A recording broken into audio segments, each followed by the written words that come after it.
Today on CityCast Denver. Denver is yet again on the forefront of legal weed.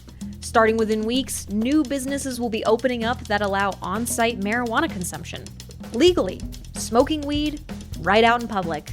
But what if one of those places opens on your block? Just make sure there's Cheetos at the door and they'll probably be fine. What happens if you've got every good reason in the world to say no? A neighbor up there got their window blown out with a gunshot. But the stoners have to go somewhere, don't they? I mean, you would think that there would be more places like that in Denver. It's kind of weird that it's so normal to go to a bar and have a drink, but then there's nowhere to go smoke weed. Producer Paul Caroli has been digging into a neighborhood drama that's going to put this new public pot thing to the test. And it all revolves around a single address smack in the middle of the infamous Green Mile. Today is Friday, April 8th. I'm Xandra McMahon, and this is 1800 South Broadway, Part 1.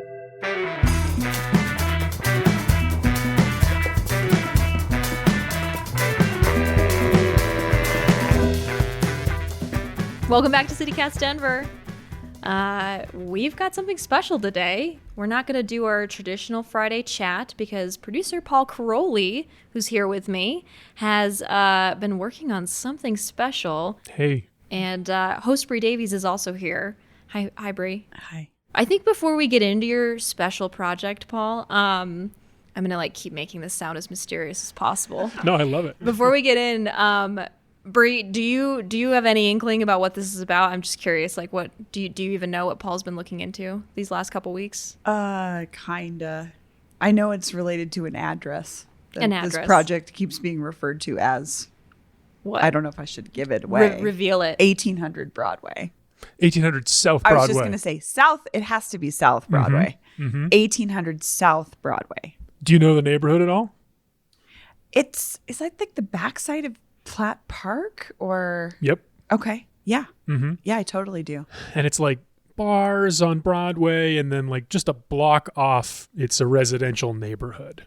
And that's the same strip of South Broadway that was once known as the Green Mile for the proliferation of marijuana businesses. I'll tell you, the antiquers that were there before the Green Mile did not like that they tried to co-opt that area and call it the Green Mile because it was also Antique Row prior to. So shout out to all those antiquers still out there, turn of the century antiques. They're a great spot. I love that. Blinky's used to be over there, the antiques. Yeah. Which is now, I think, Fashion Nation, actually, I think is Blinky's. Anyway, that's the area we're talking about. Either maybe you know it as the Green Mile, or maybe you're a little older and you know it as the Antique Row. Okay. Well, I think the best way to maybe go through this arc, Paul, is to start with you and explain why you wanted to start looking into this. What was the tip? What was the impetus? Okay. This was it was a few weeks ago. It started when somebody that I know posted a picture of a flyer that they had received on their door. I'll just quote from it a little bit here. It says, "Dear neighbor, we're organizing Platt Park and other nearby residents to try to oppose, all caps oppose, the Cloud 9 Weed Lounge, which is planning to open at 1800 South Broadway." And it goes on to talk about this tension and some problems that were happening in the community around a hookah lounge that used to be there. And so I thought this was incredibly intriguing because I knew this area is the Green Mile, and I thought, okay, yeah, a weed lounge. That makes sense for the Green Mile. The city of Denver is starting this new program that's going to be allowing public consumption of weed in public businesses. People are going to be able to smoke weed. Can we talk about how wild it is that we're just starting this and we've had legal weed for almost a decade? I know. It's crazy. Yeah, that's true. I mean, also, I just want to say, anytime you get a note on your door that says, "Dear neighbor," it usually means something not fun or cool. It's not a Mr. Rogers type. Or Dear come neighbor. to a party. It's we're trying to stop something. It's that's just the tenor of every Dear Neighbor note. Mm-hmm. So this Dear Neighbor note, that was the tenor, and they were trying to build support to stop this thing from happening, and there was a phone number on there. And so I was so intrigued by this, I thought, heck yeah, I want to figure out what the deal is here. I texted the number. I identified myself as a journalist. I said, hey, I'd love to talk about this sometime. Like, this is the next thing in legal weed. This is how weed's going to be changing the city next. I want to know how it's playing out here. I got a text back in like 10 minutes that said, no, I'm not talking to you. Like, go away, please. And then I thought that was that. I signed off of work. I thought that was the end of the story. I was like a little bit curious still.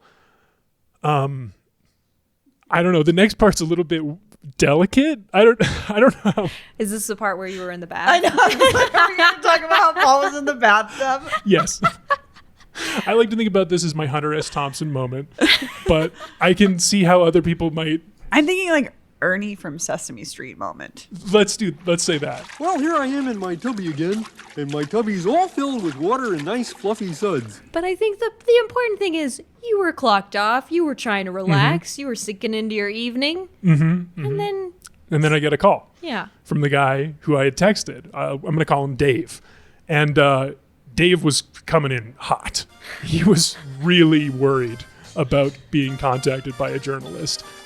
Oh, rubber ducky, you're the one. You make bath time lots of fun. But he called you. He called me. Because people always say they don't want to talk to journalists, but they really do. Well, I didn't know what to do with that, actually, because like he kept saying, there's a core group of us who are organizing against this weed lounge, and we've made a decision not to go to the media with this. And I just kept saying, like, you called me, dude. And he kept telling me, we don't want a story. And it's like, well, here we are. Okay. So I asked him some questions about the situation, and honestly just got more intrigued by what was happening, because he described neighbors having guns shot in their yards, gunshots in windows, late night violence in this neighborhood, all revolving around this hookah bar that used to be at 1800 South Broadway. Which is the proposed site for the weed lounge now, right? Exactly. So what happened to the hookah bar? Well, there's not really that much information out there about this situation. So I needed to figure out really what was happening. Because if this was about hookah, that's one thing, but if it's about this location, that's another. And if it's about weed, that's a whole nother thing entirely. So I made my first call. Hello. Hi, how are you? I'm good. How are you today, Councilman? I'm doing well. This is Councilman Jolan Clark. He represents the area. So, Councilman Clark, can you tell me when you first started hearing about the issues revolving around the hookah lounges on South Broadway? Well, I wouldn't say hookah lounges on South Broadway. I would say hookah lounge, but it was, without going back and being able to pull the exact date, but it was a good probably year and a half to 2 years where I was getting emails and phone calls about the problems at this specific hookah lounge. We're talking about Habibi Hookah Cafe at 1800 South Broadway, right? Correct. Yep. So what was the situation as far as you could tell? We had just a really bad operator who was letting things get completely out of hand, combined with a license type that had never really had any kind of conversation about the types of regulations that we have around alcohol and marijuana in terms of what time is an appropriate time to close. And so really things would peak as an out crowd issue. People would have to leave the bars because they do have to close at a certain time, or because on that part of Broadway, they tend to even close earlier because there's not enough traffic all this to keep open until 2 a.m. And people who really should have gone home and called it a night were wanting to continue their evening festivities, and they would show up to this lounge and just wreak havoc. I don't know exactly how this all happens or how they end up at this lounge, but it was a problem at multiple hookah lounges, not in my district, prior to this becoming the hot spot. So there is a group of people who were maybe causing problems at multiple ones, and as one would get in trouble and shut down, then they would move to another one, and it happened to all come together at this lounge. On top of that, they were cited multiple times for selling tobacco to minors, and then for operating without a license near the end. So they were just, a bad operator who was not, running their business in a way that was conducive to creating a safe environment. And so what Councilman Clark did is he worked with the city to basically get that hookah place shut down. It's an empty building now.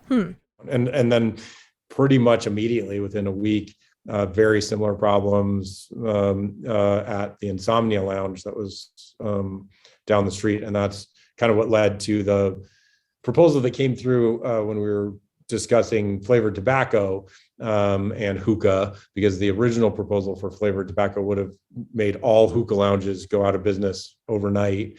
And so I worked with the National Hookah Association and the responsible small business owners who run hookah lounges in Denver, who aren't, letting that things get so out of control that it's just, not a safe situation. Worked with them to craft some hours of operation restrictions for hookah lounges to operate in the city, that then led to enough people feeling comfortable exempting hookah from the flavor ban, which ultimately was vetoed and so is not on the books, but the hours of operation bill is.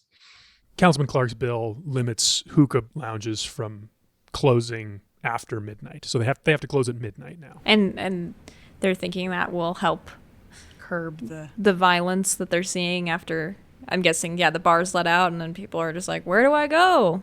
That's his logic here. I thought that was fascinating. I mean, remember all the news coverage last year about the flavored tobacco ban and all of the hysteria around that? And I don't know about you all, but I recognize that Islamophobia is a problem in this country. Oh, yeah. And I think that maybe that might have been a factor in that some of this situation was exacerbated by tension either felt or tension perceived by people on different sides of that debate.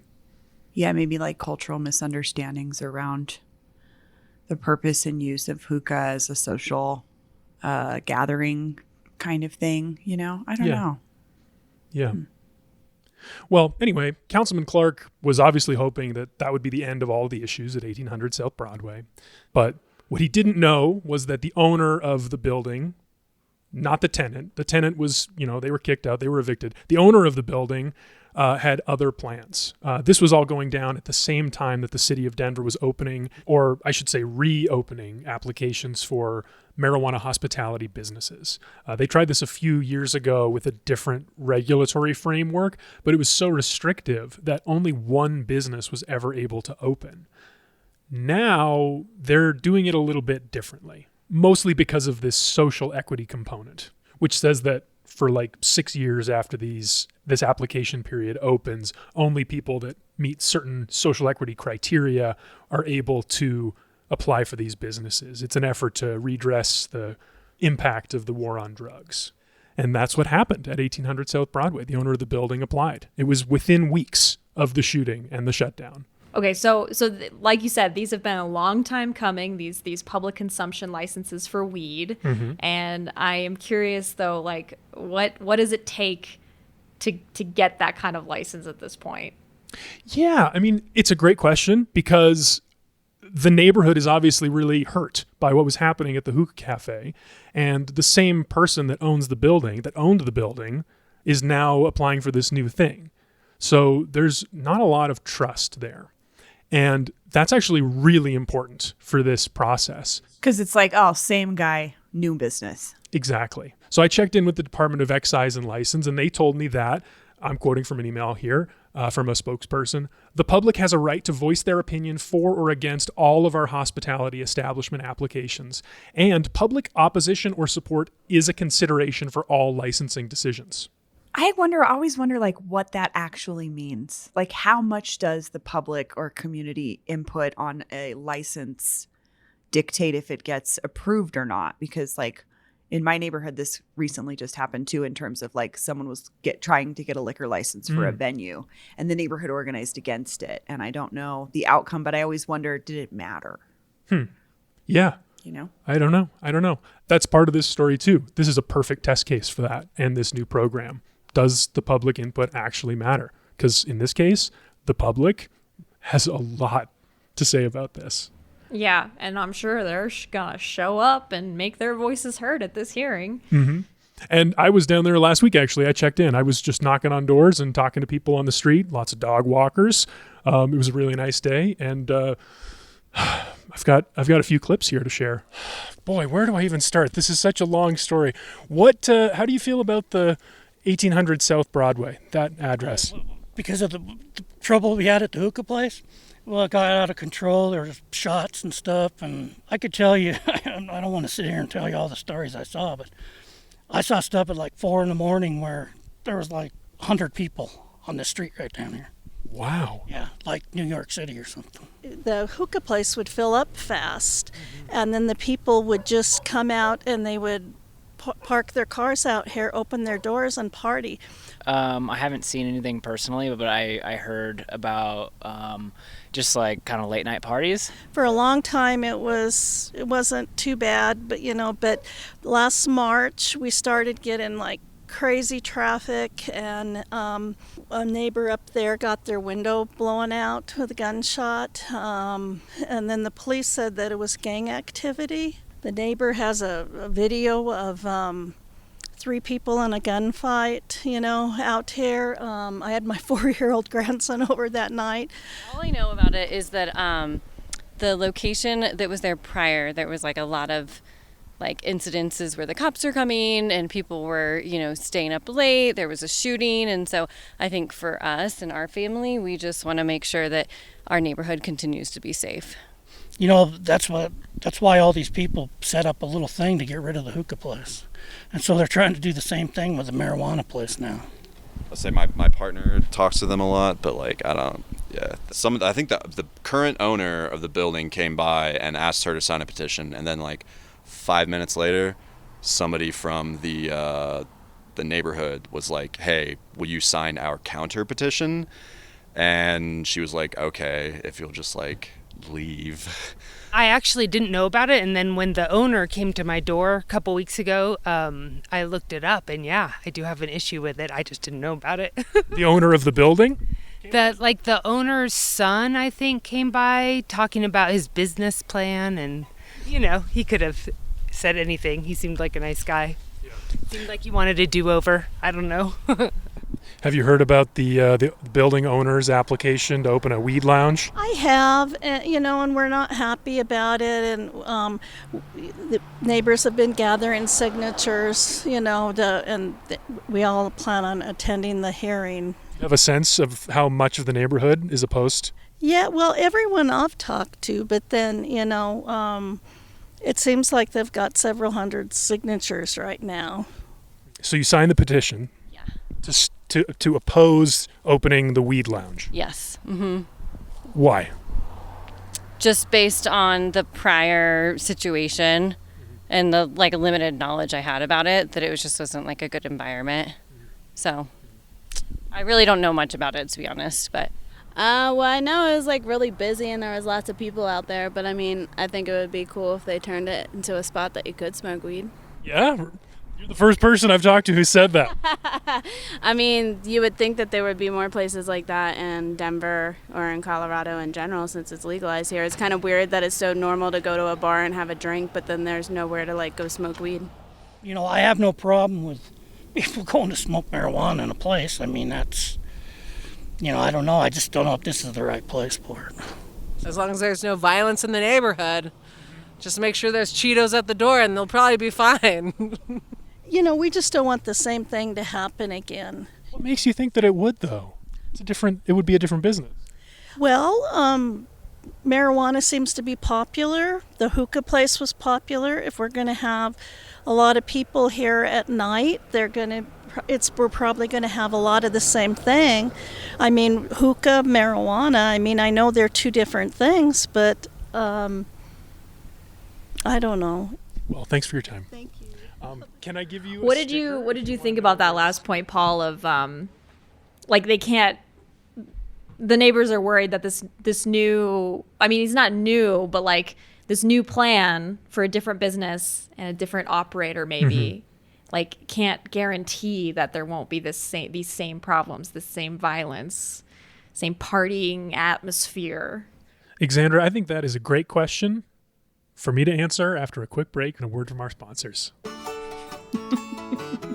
After these messages, we'll be right back.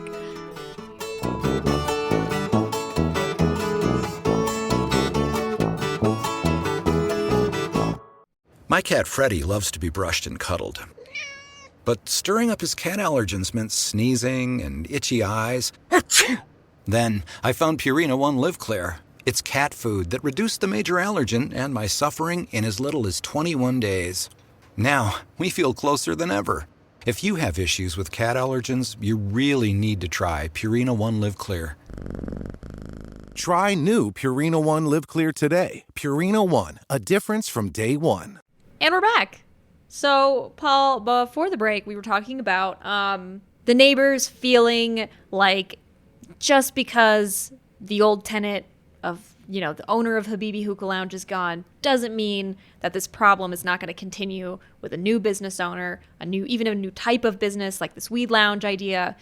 So I know, though, that you dug into this a little bit further to see, is it this one hookah lounge or is it all hookah lounges? What is it about this spot? Yeah, I think that's really the question is it the hookah cafe or is it this location? Because if it's this location, then these problems will, presumably come back. So I thought the perfect person to answer this was the old tenant, the owner of Habibi Hookah Cafe. I could not track this person down, but I got pretty close. Hello? Yes. Hi, is this a George Mansour?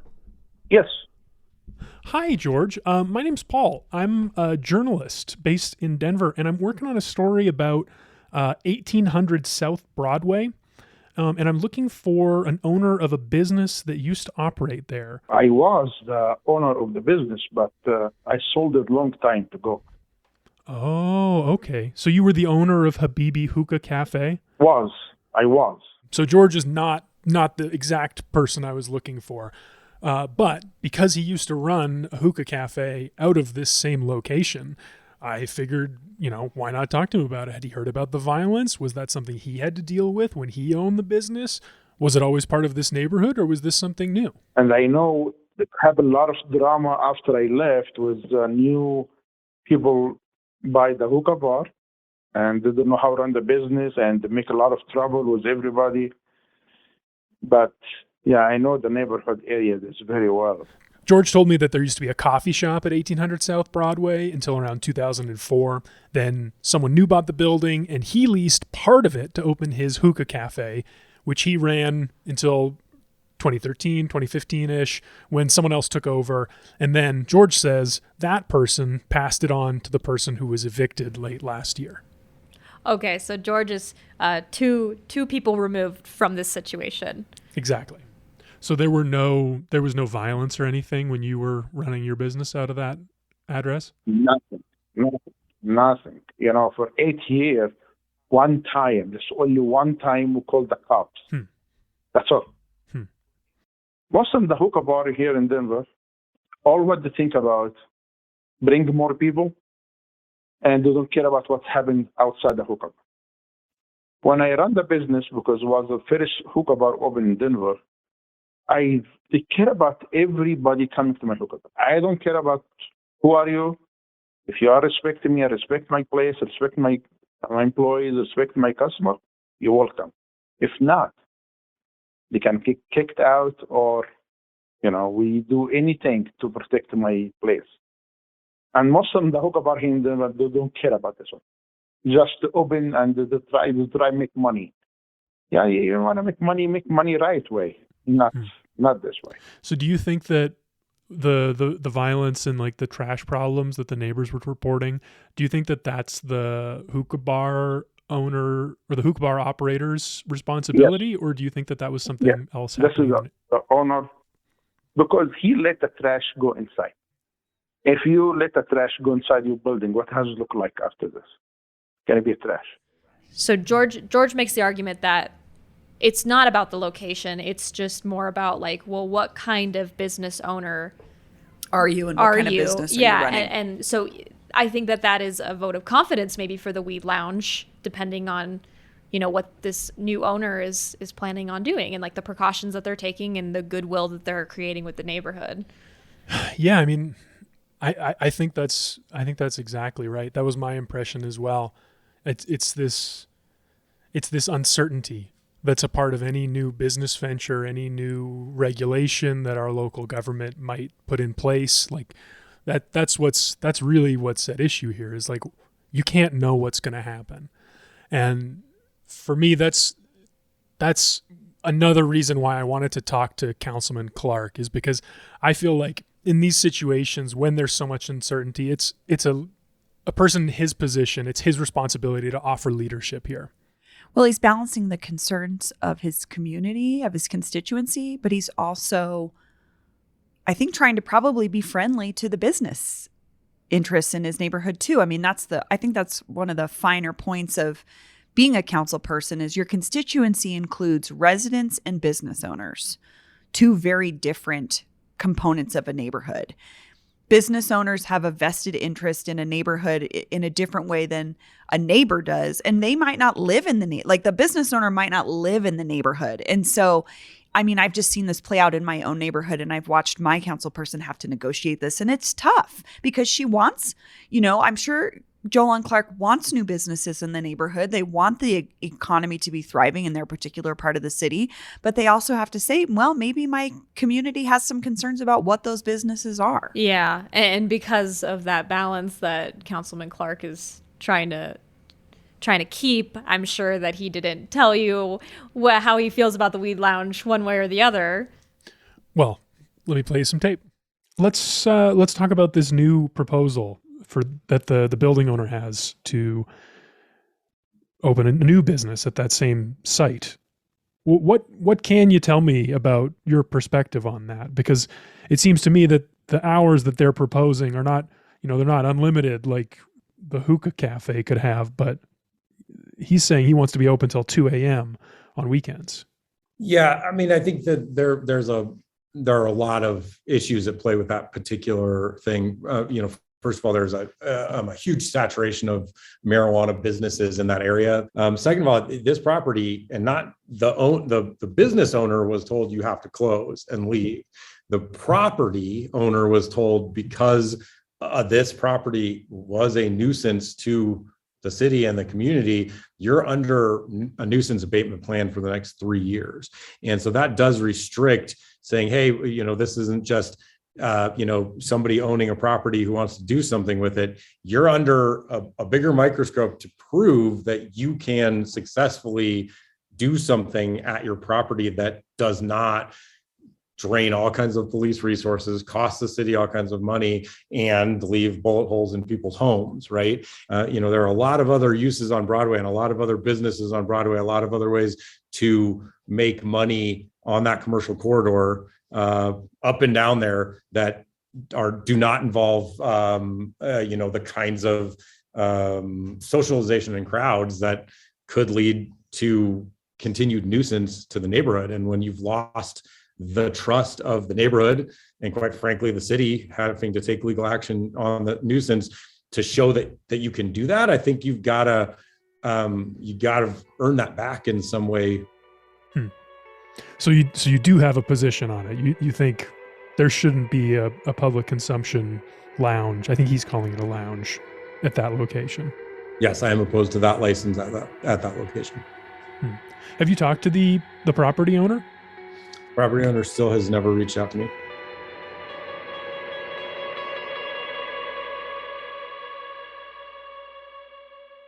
Yeah, one thing that stuck out to me was Councilman Clark talking about, well, this new business owner, like, they need to rebuild that trust with the neighborhood, and like, you know, it maybe that hasn't happened yet, and that's why he doesn't feel good about this business going into place. Is that kind of what Councilman Clark's like argument is? Like, he would like to see, like, what needs to happen for him to feel good about this weed lounge going in at 1800 South Broadway? Well, I know what I think needs to happen. Yeah. I think all of these people that we've heard from today every single one of them needs to listen to the other side of the story. And that's including us. Because I had all of these biases that I'm sure people listening are thinking about. I had all of the same worries. I can empathize with the neighbors for the issues. But when you hear the other side of the story, when you hear the owner talk about why he wants to open this business and what his plan is, I think you might think differently. I also think it just calls into question what is a neighborhood and who is a neighbor. Because when we're pitting people against each other, it's kind of like saying somebody is outside of this sphere. Exactly. And there's a hearing coming up, the excise and license hearing, where all these neighbors have said they're going to show up. And essentially what's going to be happening at that hearing is that we're going to be deciding as a city if they're neighbors with this business owner. Is this person allowed to be their neighbor or not? Next time on part 2 of our look at 1800 South Broadway and the dawn of a new age of public weed consumption in Denver. I called, I emailed, I negotiated off the record with the building owner and his lawyer for over an hour, but I finally got the interview. And I guarantee it's not what you're expecting. All right, we're rolling. So Josh Horwitz, welcome to CityCast Denver. Thank you. Thanks for having me. But in the meantime, we want to hear from you. Would you want a weed lounge opening up down the street from your house or apartment? And what do you think about the proposal to open one at 1800 South Broadway, where all of this violence destroyed the trust in the neighborhood? Leave us a voicemail with your name and neighborhood at 720-500-5418, and we might play it on the show next week.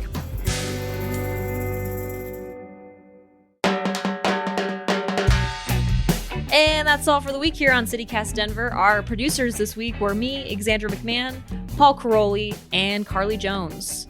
Peyton Garcia writes our morning newsletter. Bree Davies is, of course, our regular host.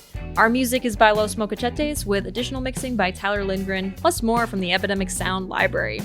If you haven't already, subscribe and rate 5 stars wherever you get your podcasts. Follow us on Twitter at CityCast Denver, and tell a friend about us the next time you see them. You can sign up for our daily newsletter and learn more about us at denver.citycast.fm. Have a great weekend, everybody.